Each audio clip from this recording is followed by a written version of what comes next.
This is the MiG-29 display from the Polish Air Force in 2015 when we celebrated the 75th anniversary of the Battle of Britain.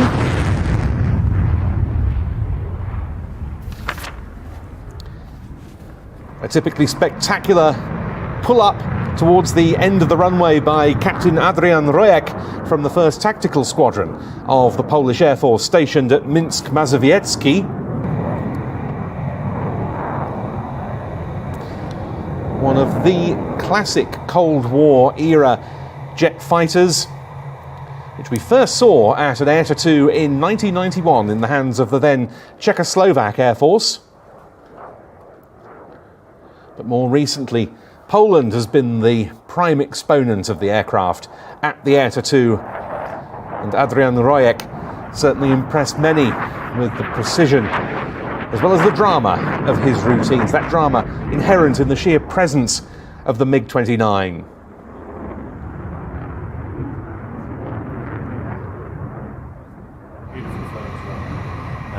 Fantastic link manoeuvres between all of the main elements of the show, and a beautiful set of markings as well, and he shows that aircraft absolutely off to the max.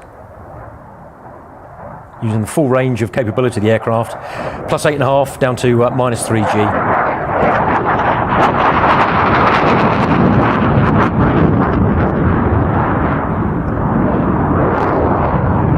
Remember when watching the MiG-29, this was meant as a non-complex and rugged design, and we'll see certain aspects of that later on, particularly the movable intake shields on the aircraft's air intakes and the very sturdy undercarriage to help the aircraft operate from potentially unprepared or damaged runways in times of war. And it also doesn't have a fly-by-wire system. And I think that was one of the things that most impressed everyone when the aircraft was displayed for the first time in Britain in 1988 by manufacturers' test pilots at the Farnborough show. And it was manoeuvres like the one we're about to see that particularly grabbed the attention. There are not many aircraft that can perform this manoeuvre even today. This, of course, is the tail slide, known to Soviet pilots incidentally as the bell. The airspeed bleeds off, and that is the result. Now, why is it so few aeroplanes are able to perform that? It's the aerodynamics of it, and also the strength of the structure, the tailplane in particular, with the wind, if you like, coming from the wrong direction.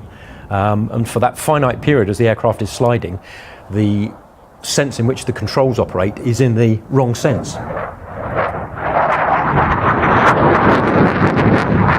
Mention the special markings on this aircraft, and later on as we go through its sequence you'll once again be able to see the artworks on the MiG-29's tail fins.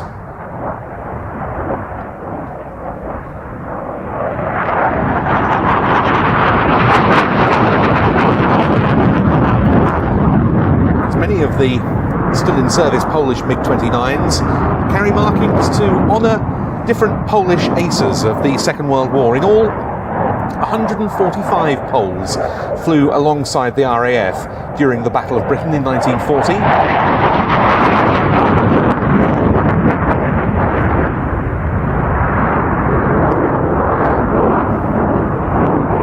Very similar in plan form there to the McDonnell Douglas, as was F-15.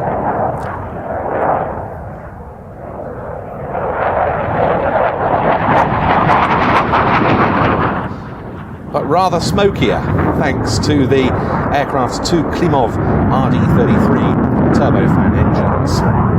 Yes, but nevertheless, in full reheat, the smoke goes away, where you get the complete carbonisation of the fuel. And actually, the strength of the engines and their resilience to surging is another reason why the aircraft can tail slide. Absolutely, and Anthony Perkins on Facebook comments very appositely. I always love the MiG-29 display, very smoky and dynamic. Well, we certainly go along with all of that. This one is serial 56, and it honours a Polish ace of the Second World War named Marian Pisarek, who flew PZL P-11C fighters in Poland before fleeing to the UK when his own country was overrun. He did so via France, Algeria and Morocco. He then joined the famed number 303 Squadron, of which the MiG-29 operating unit that provides this aircraft, the 1st Tactical Squadron, is the inheritor of its traditions.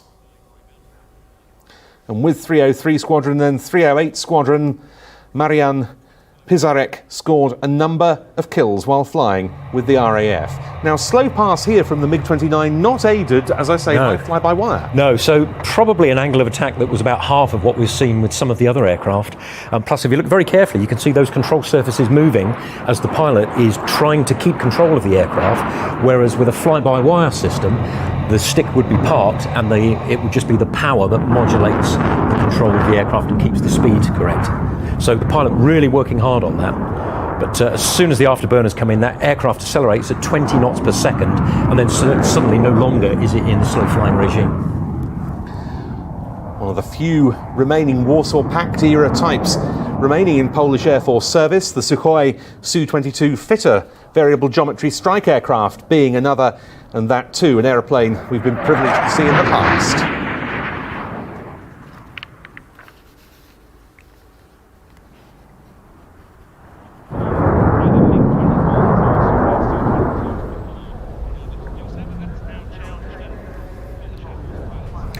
So I first saw one of these aircraft from an air-to-air perspective in 1992 when we intercepted a formation from the Czechoslovakian Air Force, as was then, over the North Sea, and we got a tally on the formation due to the smoke of the MiG-29 at 25 miles. A beautiful performance there by the MiG-29 of the Polish Air Force at RIAT 2015, flown by Captain Adrian RIAT.